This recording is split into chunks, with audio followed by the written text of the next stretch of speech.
Welcome back, everyone, to another episode of the Draw Control podcast. On today's episode, I am joined by former Stony Brook women's lacrosse player, Allie Kennedy. Allie is a IWLCA first team All-American and midfielder of the year. She's also a U.S. Lacrosse Magazine preseason player of the year, uh, first team All-American East, four-time American East champion, a second overall selection in the inaugural Athletes Unlimited College Draft. Also, just an all-around good person as well. So thank you so much, Allie, for coming on the podcast. And how's everything going? It's awesome. I'm excited to be here. It's been a little bit since I've done one of these, so I'm excited to get back on the interview train.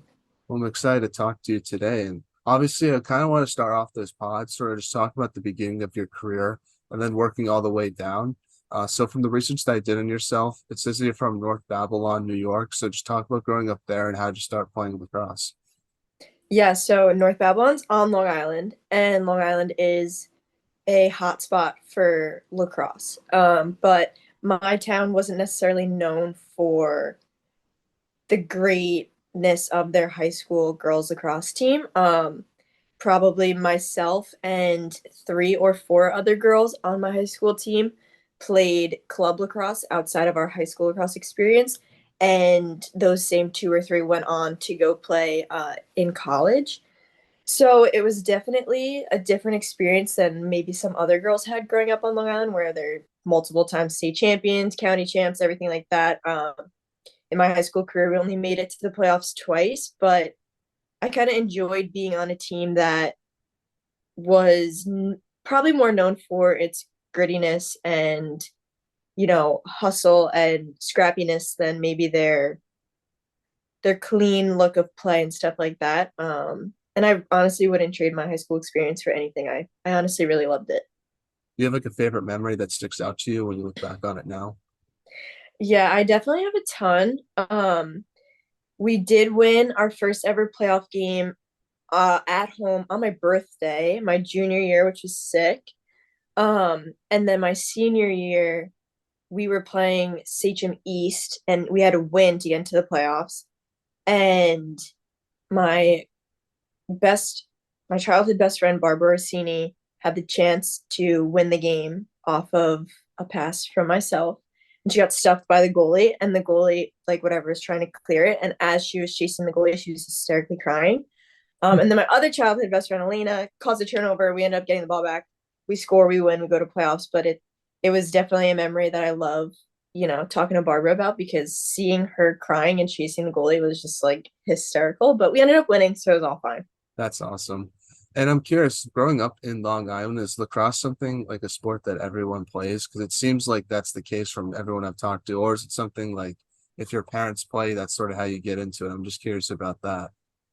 Yeah, I think it's something that pretty much everyone does on Long Island. I mean, I can't say everyone, but it's definitely, there's multiple clubs and so many great high school teams. It's definitely a very, very popular sport on Long Island.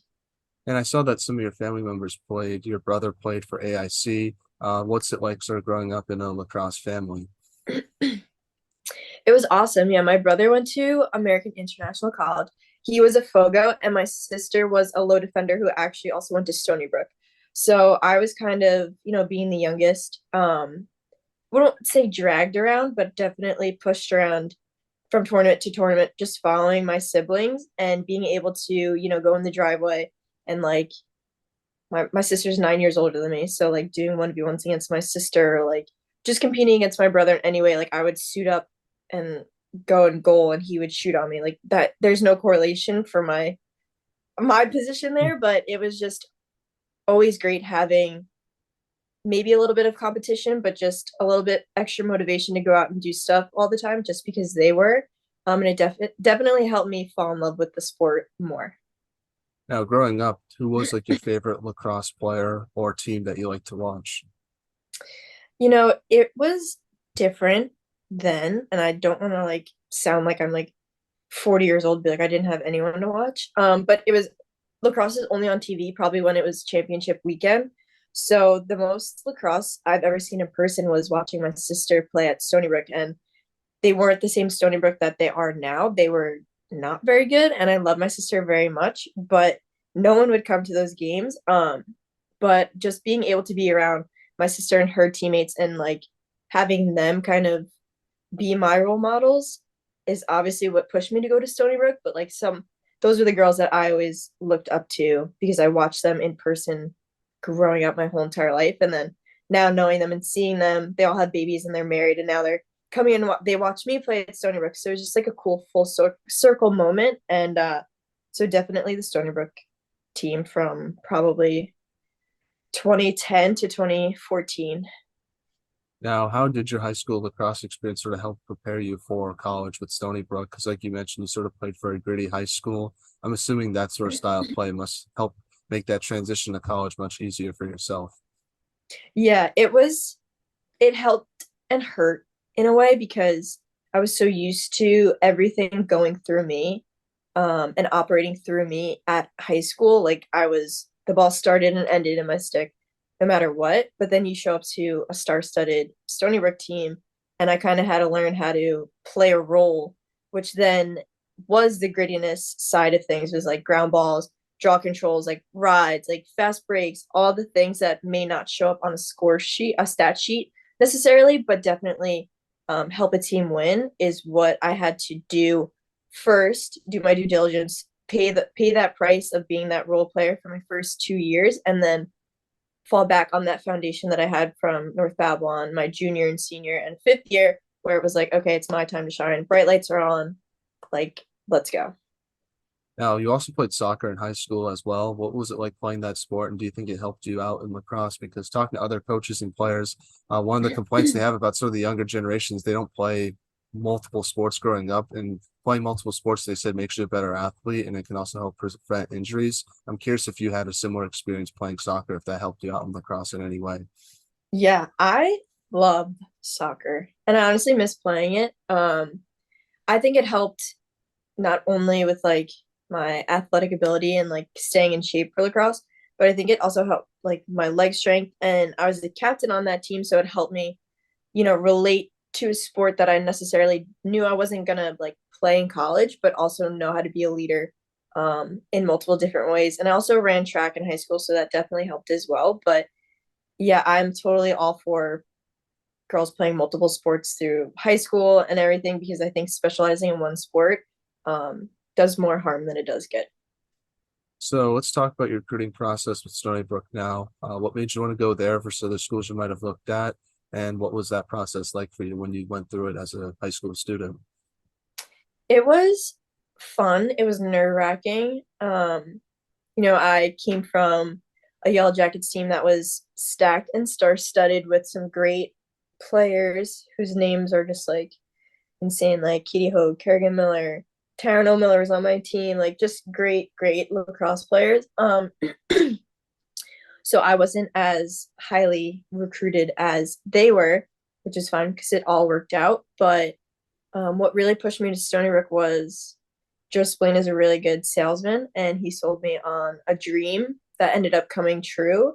And I like haven't looked back. As soon as I left campus, although I've grown up on it since watching my sister play, it was just a different feel and perspective of like, okay, now it's your turn to take the torch and just kind of go and create your own legacy somewhere that's like up and coming, which is really exciting. That's pretty cool though that you got to play at the same school as your sister. Because I remember watching the college softball World Series, and there was a girl from Stanford whose sister is like 9 years older than she was, and she had a sign like when she was in the college softball World Series, like "Go Stanford." And then 9 years later, when they went back to the college softball World Series, she had the same sign for her younger sister that went to Stanford. And I just thought that was cool. I don't know if you sort of felt that similar way when going to Stony Brook and having your sister watch you play when you were in college. Yeah, it's definitely, I love it. I love my sister. She's my best friend, so excuse me. So having her in the stands for some of those games is just like it's the whole family feel. And the defensive assistant at Stony Brook, Greg Michelli, is my brother-in-law. So they met at Stony Brook, dated. Now they're married with a baby. So and he was showing up to games, so it was like total full circle. And Greg coached me for 5 years, so um, it was just I always had a family connection, whether it was on the sidelines or in the stands, and I loved every single second of it. What was the biggest adjustment you had to make to college lacrosse? I think you sort of answered the question, sort of learning how to be being in a different role in your first 2 years. But was there other stuff that might have stand out to you, like the speed of the game, the physicality, and maybe the less time and space you have with the ball? Yeah, I mean, you hear it all the time, but the speed is just so much different. You have to make decisions way sooner and, you know, sooner and quicker physically. It was also really demanding, and like practices were hard and long, and it was just an adjustment in all sorts of all aspects, and then especially off the field with like school and stuff. But the speed of the game changed, the coaching changed, like you grew up knowing a way for so long, and then as soon as you get to college it's pretty much just all wiped out and you have to relearn again and just kind of roll with the punches. And that was the biggest thing, but once you get your feet under you, it's a great experience. Now, in your first year with Stony Brook, your team won the American East Championship. Talk about winning that trophy and what it meant to you and your team that year. My first year, yeah, that was I'm trying to think, it was probably the first championship I've ever won. um i love I loved playing in conference championship weekend. It's probably one of my favorite weekends aside from NCAAs and stuff like that.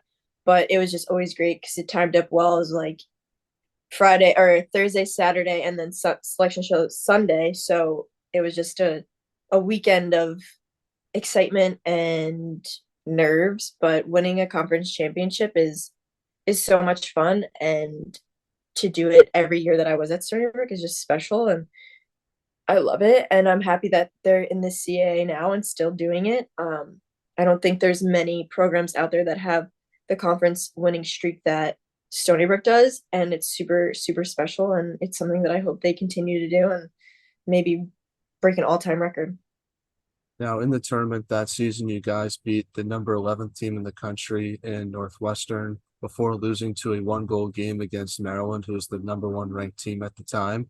What did you learn during your first tournament run that you think helped you moving forward in your collegiate career?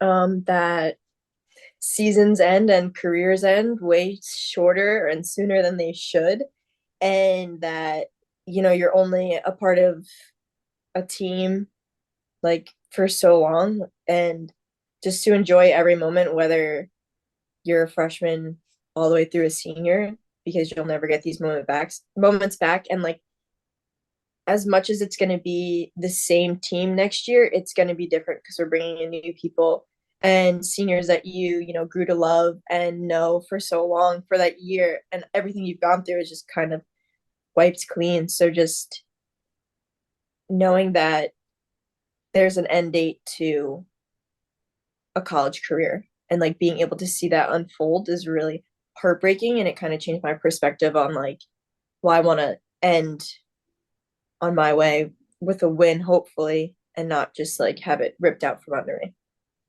Now, you mentioned playing in the American East Conference. What was that conference like from your perspective and just the competition that you faced every weekend?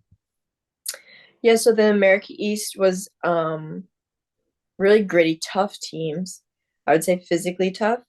They definitely we definitely were the best team there, and each team came out with like a we're gonna take them down. Like we were the only nationally ranked team in that conference, so everyone gave us their best game every single time we played them.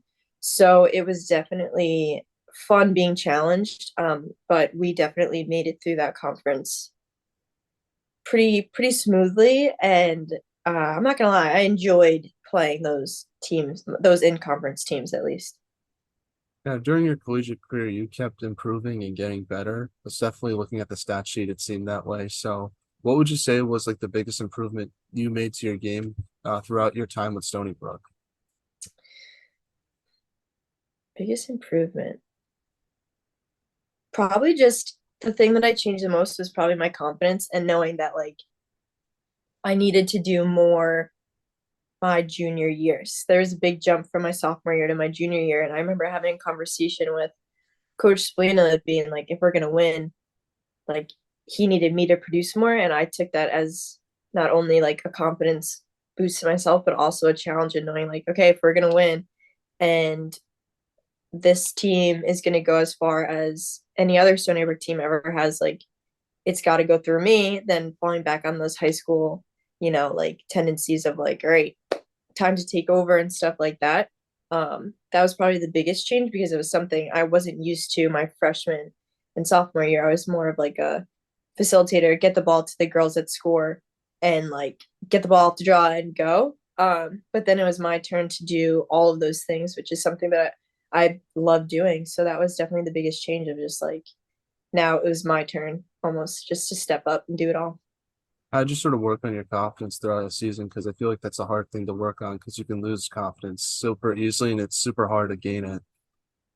Yeah, I think confidence is built through practice and how much time you do outside of games. So practices at Stony Brook were super hard and they were super challenging. And if I knew that if I can get through those, that games were going to be easy. But it's also just within yourself. You have to know that you're so capable of doing the things that you set your mind to. And I knew that, you know, all the hours I spent in my driveway shooting from middle school till now is what prepared me. And I think feeling prepared also helps build confidence. So that was definitely a huge part of it. It's just like going back to my training since I could remember. Now, one thing that I love about your game is sort of what you mentioned, how versatile you were, especially after your sophomore year. How do you manage which parts of your game you work on? And since we are called the Draw Control Podcast, I have to ask, what's your strategy when you're in the circle? Yeah. That is definitely a part of my game that has grown a ton. My freshman year, I actually we did have a group called the Draw Group.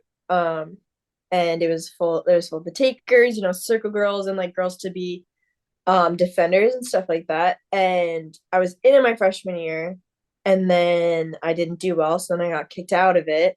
And then I was added my sophomore year. So that my strategy is to just, my taker can feel if the ball's in her stick or not. And she'll tell me a side in or out to go to, and I'll go to that, believe in her 100% and just hope the ball goes near me, and I'll do my best to grab it or, get the ground ball. But just being the fastest and trying to read it as best as I can is what my strategy is. Now, let's talk about your sophomore season. So, during your sophomore year, you were one of the best teams in the country, achieving a number one ranking at the time as well, and only losing one game that season. How did your team sort of maintain that consistency during the regular season of winning games and also handle the pressure of being one of the top ranked teams in the country, especially with a huge target on your back when you play American East teams? Yeah, so that was insane. A lot of people don't believe me when I'm like, no, we were ranked number one pretty much from February to May, that whole entire season. It was awesome. It gave us confidence, but like I said, Coach Splina did such a great job of like manufacturing so much pressure and intensity in practice that games we like couldn't wait to play because we were like we built up so much intensity and you know every decision that was made in practice is like we learned from it. We either learned from our mistakes or like we learned what worked, didn't work. So we couldn't wait to get out in the field and just like let loose and have fun. Like practice, don't get me wrong, there are parts of practice that were definitely fun and we enjoyed ourselves, but there were more times where we were, you know, struggling, learning, fixing, and like getting all the kinks out so we can show a great full 60 minutes of play whenever were on the field to play a game. Now, after winning the American East Trophy for the second time that season, your team lost to Boston College in the NCAA tournament. What do you remember from that game, and what did you take away from the team's performance that sophomore year? Because obviously, you guys had such a good year, but it's always disappointing when you lose the final game of the season. And winning all those games, but only losing one. Yeah, that game was tough. It was a triple overtime loss, which made it even harder. And what made that loss sting even more was the fact that the Final Four was back at Stony Brook. So we were planning to make it back there, but the seating was all weird and we ended up being seated fifth. So it kind of messed everything up. But we yeah, that was tough. And something that I took away from that game was like it doesn't matter the ranking. And then JMU ended up winning the national championship that year, so it was like anyone could really it's really anyone's game. Like women's lacrosse has grown so much that like it's not going to be the top four teams anymore that are going to win it every year. So um that and then just being like after that game ended, I remember my heart being broken and then being like, oh my God, this next season, my junior season, is going to be a huge test for not only me, but like our whole team because we're losing over 500 points contributed on offense. Like, who's going to make that up? So just kind of going into the next year a little worried and excited but anxious. So I kind of want to skip ahead to your senior year because I saw that you guys did so you did manage to take on that role your junior year. We sort of talked about the improvements that you made and stuff like that. But your senior year was sort of unmemorable just because it got cut short due to COVID.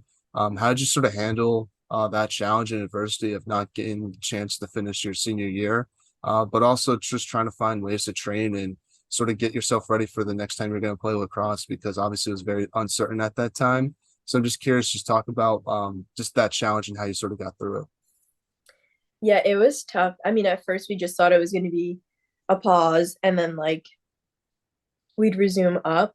Um, so it was definitely challenging to like swallow that pill and be like, oh my God, the NCAA just like canceled our whole entire season. And not only was it affecting me, but it affected obviously all NCAA athletes and college students everywhere. But then it was a global pandemic. So then as the months carried on and we realized how horrible everything was going, it kind of put things into perspective. And we talked about my sister a lot on this podcast so far. So like my sister was a SICU nurse during all of that. So she would come home and like from her shift and just be like completely wiped out and like not even be able to make it up the stairs. So seeing her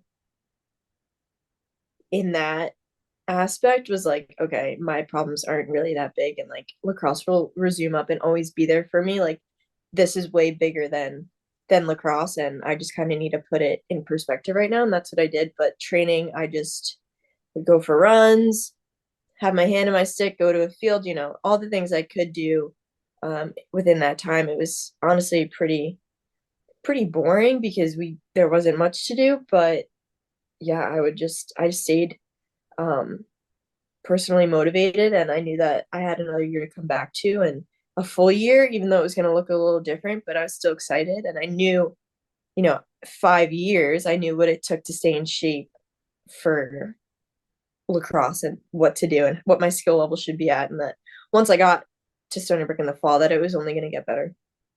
Now, coming into your fifth year, what type of leadership did you want to bring towards the team? Would you consider yourself more of a vocal leader or a lead by example type of player? Yeah. So my junior year when I was a captain, I definitely, saw myself more as the lead by example. And then my senior and fifth year, I was like, okay, I need to use my voice because no one else was going to do it. And I really needed to step up in that way. And not only like communicate what was going on of like what we're wearing to practice, what time to show up, all that stuff. It was kind of like reading the pulse of the group and like also managing the relationship I have with the coaches to then like relate to the team, just so everyone's on the same page and kind of read the room always. So I, keep the coaches happy, keep the players happy, but also like strive for team success. And it was challenging at times, but a role that I loved and something that I think has helped me professionally as well within like coaching and playing professionally as well. I'm not afraid to speak my mind, and that role has definitely helped me mature in more ways than one. Now, you won your fourth American East title, your fifth year. What did winning that one mean to you, especially knowing that you never lost in the championship game, but also just all the stuff that you went through from your freshman year to your fifth year and sort of I just feel like that must have been a full come circle moment. Yeah, I mean, like I said, I loved America East weekend, and winning it like after the COVID pause and everything, like and keeping that streak alive of however many conference tournaments Stony Brook has won. It's always a special feeling. And, like I said, every team gave us their best game, but they always did that, especially in championship weekend. And, it was always us versus Albany, so it was a little bit of hatred there between us. So it's always a good feeling when you beat a in conference rival, and that's what we did, and we beat them pretty handily. And um, it's always great as a fifth year kid, someone that's been through a lot, to then like watch all of your teammates succeed. Like winning a championship is a team thing, and being able to see the younger girls like experience their first one and everything like that, and just be like, wow, I was in their shoes at one time. Like I hope they carry on the same legacy that I just did for 5 years is really cool. Now, your collegiate career came to a close when your team lost to North Carolina in the national tournament. What emotions were you going through at that time? And after that game, knowing your collegiate career was done, and sort of what have you taken away from your college lacrosse career with Stony Brook when you look back on it now? Yeah, I mean, it hurt. um I hate losing, and I hate losing especially to end my college career, but we gave the number one team in the country one of the best games that they had all year. So it was definitely an exciting game and something that I'll always reflect on and be proud of. And I'm super, super proud of my collegiate career, and I wouldn't change a single moment of it. And I would do it all over again in a heartbeat, even if the outcome was exactly the same, just because I love my team so much. I love my coaches. I had such a great time at Stony Brook. And when it was all said and done, as upset as I wanted to be in that moment, I just kind of was like, I did everything I could. So it was like bittersweet of being like, hey, we may not have gotten to the Final Four or ever to the national championship, but we have made such a name for a mid-major school that people still, when we travel, have no idea where Stony Brook is. So it's really cool. So currently you're now playing pro lacrosse with AU. What has this experience been like for you? I saw some of the games this weekend. It looks super fun. I'm just curious, what's that been like the last year or two? It's awesome. I love it. It's fast paced. It's completely different from the college game. It's no joke. It's physical, but once you adapt to it, right, there's an adjustment period from high school to college, and now it's going to be an adjustment period from college to pro, as it should be, because you're playing with the best of the best. So, any chance I get to continue my lacrosse career and play the sport I love, I'm like all for it. And AU has given us such an opportunity to not only continue to play, but like exercise our voices and be truly ourselves. And I'm forever thankful for this league. So we're now in a segment I like to call six questions that have nothing to do with lacrosse. And the goal of the segment is to hopefully get to know you a little bit more off the field. So my first one is, if there was a movie made about your life, who would you want to play yourself and why? Ooh.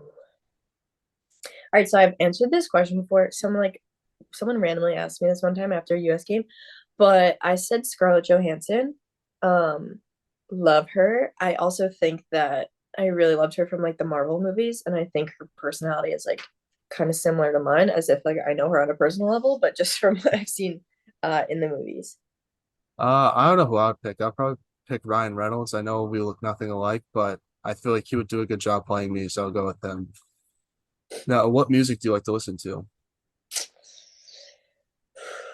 My taste is kind of all over the place. I'm a huge Adele fan. I like really love sad, slow songs. Yeah, I'm the same way. I like every type of music, so I have a playlist for each genre. Sort of from what I'm in, I can go to that one. I haven't listened Yeah. to Adele in a while, but I definitely like to listen to like piano covers of like pop music. That's pretty smoothing, especially late at night when you're trying to fall asleep. So I'm with you on that one. Oh yeah. Now, what is the most overrated holiday and what is the most underrated holiday? Overrated New Year's Eve. Underrated.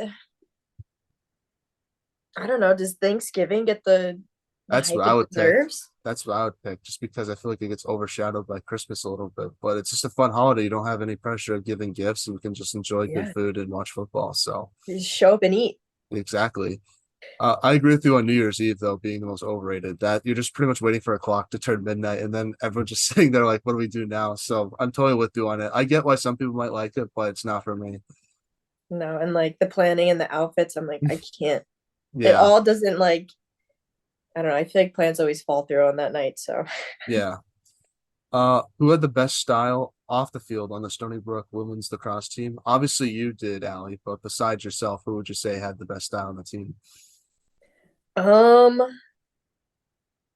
my goalie, Cam Halsall, my junior and wait, no, my senior 2020 year and then fifth year. Um, she always had really cool clothes. And, you know, outside from like practice and class and like going out, she always had like she always looked cool. I Hmm. was like, wow, that's a really cool outfit. And I'm like always in sweatpants. So I was like, okay. Kind of got some inspiration from her. Oh, what is one item on your bucket list that you hope to do one day? Skydive. So I've had this for a while because my grandpa went when he was 84. He's still alive. He's 96 now. But he did it when he was 84. And I'm like, oh my God, if he can do it at 84, like I should do this one day Hmm. as well. I could not do it. I'm too afraid of heights, so I'll pass on that. But good for your grandfather for doing that. That's pretty impressive. What would yours be? Mine would be just travel to different places. I've always wanted to go to like west coast of the US, Canada, and Australia and Europe as well. So just go to different spots of the world. I would love to see what that's like. Because I haven't really left the East Coast ever, so I think it'd be cool to see different parts of the world. Oh, fun. Now, last non-lacrosse question is, what is the most interesting thing you've read or seen this week? Oh my goodness. Is it bad that I don't really read things? No, because the news is pretty bad, so I get it.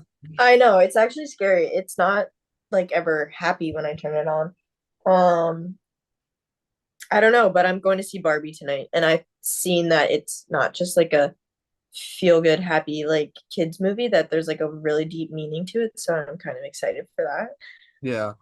Honestly, something that I saw that was sad, but I thought was pretty inspirational was they saw the story about there was a Stanford women's soccer player that like committed suicide, and one of her teammates is now on the U.S. Women's soccer team, and she's sort of playing for her. And I thought that was a good story, and I also think it just shows that like athletes are human too. I think people sometimes forget it, especially as fans, and I think it just shows sometimes you just don't know what people are going through, even if they seem like it's fine. So, and just seeing her how she sort of try to play for Katie. That was her name, and I just thought it was a cool Mhm. story, and I definitely would recommend people read that if they see it. Yeah, I think that was on ESPN last night or something, right? I saw that as I saw well. it. It was an article on I think the Athletic, but it could have been on ESPN too. I assume. Yeah, it's awesome. Well, getting back to some lacrosse questions now. What should be done to help grow women's lacrosse from your perspective, especially from a pro perspective? I think that's probably the next big step is sort of trying to get that started. Yeah, I think the more exposure it has, the more the following and growth will happen. Like you said, you just happen to watch a game one time and we're like, holy crap, this is pretty cool. So like getting people to just watch and understand little by little like the rules, but like being able to catch people's eye. And I think Athletes Unlimited is doing such a great job with that by utilizing ESPN and all their platforms to stream these games and make it so readily accessible to anyone, not just women's lacrosse fans. Is what's really going to help grow the game.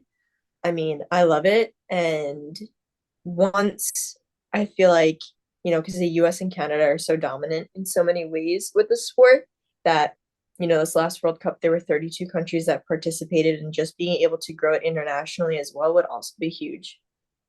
Well, before we end this interview, Ali, I just want to ask if you had any shouts you want to give to your teammates, family members, or friends, and who should we have on the podcast next? Any shout outs? I guess I'll shout out my whole entire family. Mom, dad, they were just here this weekend watching me play, and they've done so much for me my whole entire career, from driving to tournaments, buying me equipment and sticks, going through the highs and definitely all of the lows. My brother and sister for always being, my number one fans. And now that they have a different relationship with lacrosse, that once they were done, they were good with like never playing or watching or picking up the stick again. But they've always supported me and been there for me. And one more shout out that I want to give is my trainer back at home on Long Island, Golden. He works with me like speed, lifting, lacrosse shooting, and he's actually from North Babylon as well. So we have that connection. Um, but he's always done so much for me over these past 2 years to help me prep for World Cup and AU, physically and mentally, and also just a friend to talk to. So love ya. And someone that you should have on next. Does she have to take the draw and be on the circle? No, it could be anybody. It could be a goalie too. So Hmm. I mean, I have a goalie connection if you want one. sure, give it to me. You can get Taylor Moreno on here. I'll definitely reach out, and if you can help out with that, that'll definitely be appreciated. We haven't had a goalie on yet. That's the only position group that we're still looking for. So There you go. I got you. That's your next girl. awesome. Well, thank you so much, Allie, though, for coming on the pod. I really appreciate your time. It means so much to myself. I think you're an amazing player and an even better person, and I just want to let you know that. But I'm excited to see what this league becomes. I know it's going to be a big thing one day, and I do appreciate getting the chance to talk with you and learn more about your career as well. It's pretty awesome. So thanks so much for your time. Of course. Thank you. You were great, and I really appreciate having me and getting to know you as well.